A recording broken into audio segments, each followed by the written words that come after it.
Centralised control में काम कर रहा था। दाऊद को इस ऑपरेशन का मास्टरमाइंड माना गया। उस दिन उसने एक ऐसी लाइन क्रॉस कर ली जहां से वापस लौटना संभव नहीं था। अब वो सिर्फ क्रिमिनल नहीं रहा, वो एक डिक्लेयर्ड एनिमी बन चुका था। इंडिया ने उसे ऑफिशियली मोस्ट वांटेड घोषित किया। उसके ऊपर टाड़ा लगाया गया। उसकी सारी एसेट्स सीज करने की कोशिश की गई, लेकिन तब तक बहुत देर हो चुकी थी।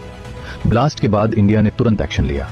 एक्सट्रेडिशन एफर्ट शुरू हुए, डिप्लोमेटिक प्रेशर बनाया गया, लेकिन दाऊद दुबई से निकलकर गायब हो चुका था।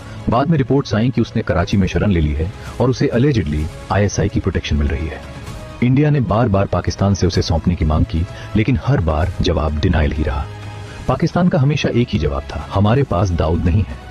लेकिन इंडिया की इंटेलिजेंस एजेंसीज का दावा था कि वो क्लिफ्टन एरिया के एक बंगलो में रहता है, उसकी सिक्योरिटी टाइट है और उसके फोन कॉल्स ट्रेस करना ऑलमोस्ट इम्पॉसिबल है। ये डिप्लोमेटिक स्टैंड ऑफ आज भी जारी है। इस बीच दाऊद का नेटवर्क और भी ग्लोबल होता गया। यूके, यूएई, साउथ अफ्रीका और मलेशिया जैसे देशों में उसके कनेक्शंस फैल गए। हवाला नेटवर्क के जरिए करोड़ों का ट्रांजैक्शन होने लगा।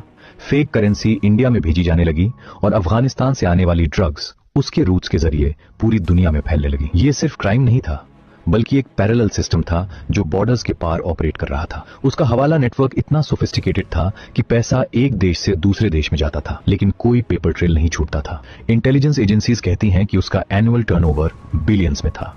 कुछ एस्टिमेट्स तो $2 बिलियन तक की बात करते हैं। 2003 में यूनाइटेड स्टेट्स ने दाऊद इब्राहिम को ऑफिशियली ग्लोबल टेररिस्ट डिक्लेयर किया और उसके फाइनेंशियल नेटवर्क को ट्रैक करना शुरू किया गया। यूनाइटेड नेशंस ने भी उसे टेररिस्ट लिस्ट में शामिल किया। अब ये सिर्फ एक देश का मामला नहीं रहा था, बल्कि एक